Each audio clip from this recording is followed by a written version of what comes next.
જય મિત્રો, હું મિલન વરિયા. આપણી આ ચેનલ લર્ન ટુડે લીડ ટુમોરોમાં તમારું બધાનું હાર્દિક સ્વાગત છે. તો આપણે વાત કરતા હતા ભારતના બંધારણની, અને એમાં ઓલરેડી આપણે 5 ચેપ્ટર જોઈ લીધા છે. અને જેમાં જુઓ તમે 5 ચેપ્ટર ના જોયા હોય તો આપણે પ્લેલિસ્ટમાં આપેલા છે, ત્યાંથી જોઈ શકો છો. અને એમાં આપણે 5 ચેપ્ટર જોઈ લીધા. એમાં આપણે આજે ભારતના બંધારણમાં તે 6થા નંબરનું ચેપ્ટર એ કંઈક ચાલુ કરવાના છીએ. અને છઠ્ઠા નંબરનું જે ચેપ્ટર છે, ચેપ્ટર 6, એ કંઈક છે બંધારણીય સુધારાઓ. ભારતના બંધારણમાં કયા કયા સુધારા થયા, બરોબર. સૌથી પહેલા એ સુધારા છે એ ટર્મ છે એ ક્યાંથી લેવામાં આવ્યો, કેટલા સુધારા થયા, અને એ સુધારા છે એ કઈ રીતે થાય છે બંધારણમાં, એની આપણે આ કંઈક વાત કરવાના છીએ.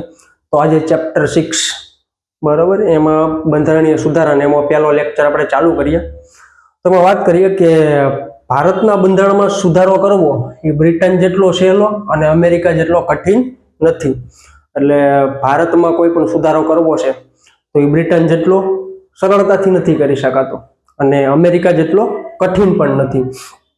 પછી બીજી વાત કરીએ આપણે કે બંધારણીય સુધારા દક્ષિણ આફ્રિકામાંથી લેવામાં આવ્યું છે. ક્યાંથી લેવામાં આવ્યું છે? દક્ષિણ આફ્રિકામાંથી. ક્યાંથી? દક્ષિણ આફ્રિકામાંથી લેવામાં આવ્યું છે. આપણે સોર્સ ઓફ ઇન્ડિયન કોન્સ્ટિટ્યુશન નું ચેપ્ટર અગાઉ જોયું હતું. એમાં અલગ અલગ ટર્મ ક્યાંથી લીધી હતી એની કંઈક વાત કરી હતી.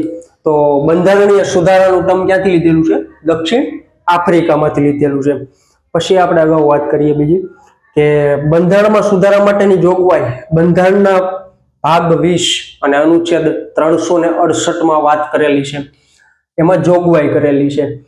બંધારણનો ભાગ 20 અને અનુચ્છેદ 368 જોગવાઈ કરેલી છે બંધારણીય સુધારાની. બંધારણમાં સુધારો કરવાની સત્તા માત્ર ને માત્ર સંસદને છે. એવું નહીં કે કોઈ પણ રાજ્યમાં છે વિધાનસભા કે વિધાન પરિષદમાંથી બંધારણનો સુધારો થઈ કે નહીં.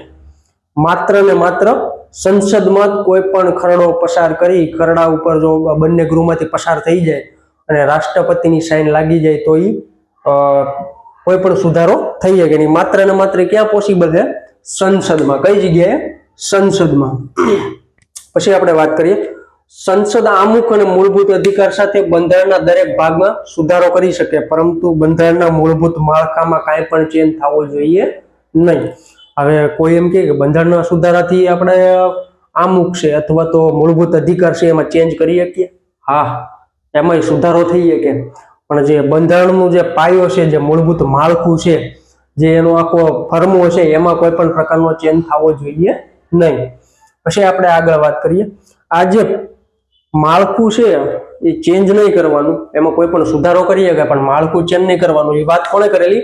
એક કેશવાનંદ ભારતી કરીને કેસ હતો, 1993 માં આવ્યો હતો. એમાં એ ડિસિઝન આવ્યું હતું કે બંધારણમાં સુધારો થઈ શકશે, અમુક મૂળભૂત અધિકારો સહિત બધી વસ્તુમાં સુધારો થઈ શકશે, પણ એનું માળખું ચેન્જ થઈ શકશે નહીં.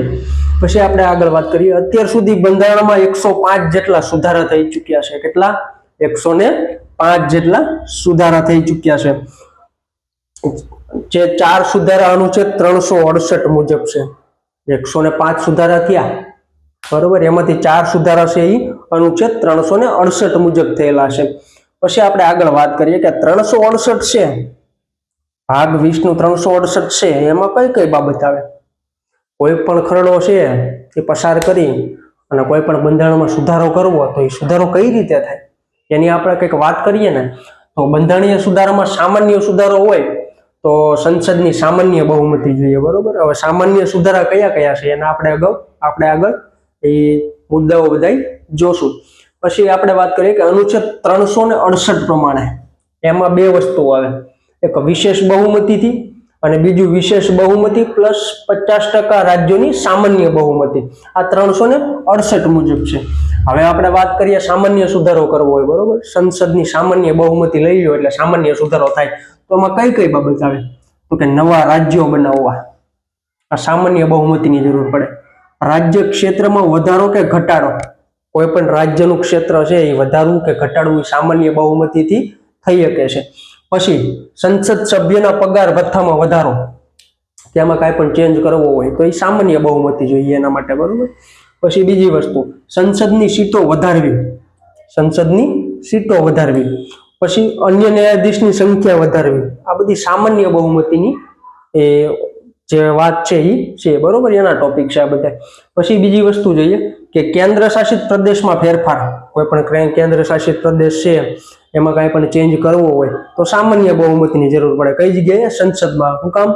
સુધારો માત્ર ને માત્ર સંસદમાંથી જ થઈ શકશે. બીજી કોઈ પણ વિધાનસભા કે વિધાન પરિષદ કે કોઈ પણ સ્ટેટને કે કોઈ પણ યુટીને કોઈ પણ એવી સત્તા આપવામાં આવેલી નથી. પછી આપણે વાત કરીએ કે અનુચ્છેદ 368 પ્રમાણે, આ છે 368 મોસ્ટ આઈએમપી વસ્તુ છે, આમાંથી ઘણી વાર ક્વેશ્ચન આવતા હોય છે અને રિપીટેટિવ પૂછાતા પણ હોય છે કે 368 મુજબ શું કામ? એમાં કઈ કઈ વસ્તુ? તો વિશેષ બહુમતી, અને બીજી છે વિશેષ બહુમતી પ્લસ 50% રાજ્યોની સામાન્ય બહુમતી. એમાં અલગ અલગ ટોપિક આપેલા છે, એમાં મુદ્દા આપેલા છે કે કયો સુધારો કરવો તો વિશેષ બહુમતી જોઈશે, કયો સુધારો કરવો તો વિશેષ બહુમતી પ્લસ 50% રાજ્યોની સામાન્ય બહુમતી. હવે આ જે બહુમતીઓ છે ને, સામાન્ય બહુમતી શું છે, વિશેષ બહુમતી શું છે, વિશેષ પ્લસ 50% સામાન્ય રાજ્યોની સામાન્ય બહુમતી શું છે, બહુમતીનું આખું એક ચેપ્ટર આવશે જેમાં આપણે વાત કરશું કે સામાન્ય બહુમતી કોને કહેવાય, વિશેષ બહુમતી કોને કહેવાય, એ આપણે વાત કરશું. તો આપણે અહીંયા જોઈએ છીએ કે અનુચ્છેદ 368 પ્રમાણે વિશેષ બહુમતી ક્યારે જોઈએ? કોઈ પણ મૂળભૂત અધિકારોમાં ફેરફાર કરવો, મોસ્ટ આઈએમપી વસ્તુ છે, બરોબર. આ બે વસ્તુમાંથી ઘણીવાર ક્વેશ્ચન તમને જોવા મળ્યો છે, તમે અગાઉ એક્ઝામ આપી હશે. તો મૂળભૂત અધિકારોમાં ફેરફાર કરવો તો અનુચ્છેદ 368 પ્રમાણે વિશેષ બહુમતી જોઈએ. પછી રાજ્ય નીતિના માર્ગદર્શક સિદ્ધાંતોમાં ફેરફાર કરવો તો 368 પ્રમાણે વિશેષ બહુમતી જોઈએ. પછી 368 પ્રમાણે વિશેષ પ્લસ 50% રાજ્યોની સામાન્ય બહુમતી. તો એમાં કયા કયા ટોપિક છે? હવે રાષ્ટ્રપતિની ચૂંટણી અને રીત, એમાં કોઈ પણ સુધારો લાવવો છે તો 368 પ્રમાણે વિશેષ પ્લસ 50% રાજ્યોની સામાન્ય બહુમતી જોઈશે. પછી કેન્દ્ર રાજ્ય યાદીમાં ફેરફાર, કેન્દ્ર અને રાજ્ય યાદીમાં ફેરફાર તો એ પણ 368 પ્રમાણે વિશેષ પ્લસ 50%ની રાજ્યોની સામાન્ય બહુમતી. પછી સુપ્રીમ કોર્ટ કે હાઈકોર્ટમાં ફેરફાર કરવો તો એ 368 પ્રમાણે, પણ કઈ રીતે? વિશેષ પ્લસ રાજ્યોની 50% રાજ્યોની સામાન્ય બહુમતી. પછી સંસદમાં રાજ્યોની સીટોમાં ફેરફાર કરવો, આ ઘણીવાર આવી ગયેલી વસ્તુ છે. આ ક્વેશ્ચન તમને જોવા મળેલો હશે, તમે કોઈ પણ પ્રીવિયસ યરના ક્વેશ્ચન પેપર લઈ લો કે કોઈ પણ તમે એમસીક્યુ સોલ્વ કરશો, બરોબર, તો તમે એમાં જોશો બંધારણનું વેટેજ હશે એ પ્રમાણે આમાંથી ઘણીવાર ક્વેશ્ચન આવી જાય છે કે બંધારણીય સુધારા છે એ 368 પ્રમાણે કયા કયા ટોપિક છે. એમાંથી એક પૂછી લે કે સંસદમાં રાજ્યોની સીટોમાં ફેરફાર કરવો કઈ રીતે થશે? સામાન્ય બહુમતીથી થશે કે 368 પ્રમાણે થશે? હવે 368 છે તો કઈ રીતે? વિશેષ પ્લસ 50% કે વિશેષ બહુમતી ખાલી, બરોબર. તો 368 ની વાત થઈ ગઈ. આગળ હવે ધીમે ધીમે આપણે વાત કરશું અને વિશેષ બહુમતીનું પણ એક આખું ચેપ્ટર આવશે અલગથી. પછી આપણે આગળ જોઈએ કે ટોટલ 105 સુધારા થયા, એમાંથી 101 સુધારા છે એ સામાન્ય બહુમતીથી થયેલા છે. કેટલા સુધારા? 101 છે એ કેટલા સામાન્ય બહુમતીથી સુધારા થયેલા છે. અને 4 સુધારા જે 368 પ્રમાણે થયેલા છે. કયા કયા? 7મો, 24મો, 42મો અને 101મો. આ સુધારા છે એ અનુચ્છેદ 368 પ્રમાણે થયેલા છે, જે અગાઉ આપણે બંધારણીય સુધારા 1 by 1 બધા જોવાના છે અને એમાં બધું આવશે. અને જો મિત્રો તમે આ ચેનલ ઉપર નવા હો તો આ ચેનલને સબસ્ક્રાઇબ કરી દો, બેલ આઇકન દબાવી દો, લાઈક કરી દો અને મિત્રો સાથે શેર કરી દો, જેથી અહીંયા કોઈ પણ લેટેસ્ટ અપડેટ આવે તો એની માહિતી તમારા સુધી પહોંચી જાય. તો બધાએ ફૂલ જોશથી તૈયારી કરો. બધાને બેસ્ટ ઓફ લક. જય હિન્દ, જય ભારત.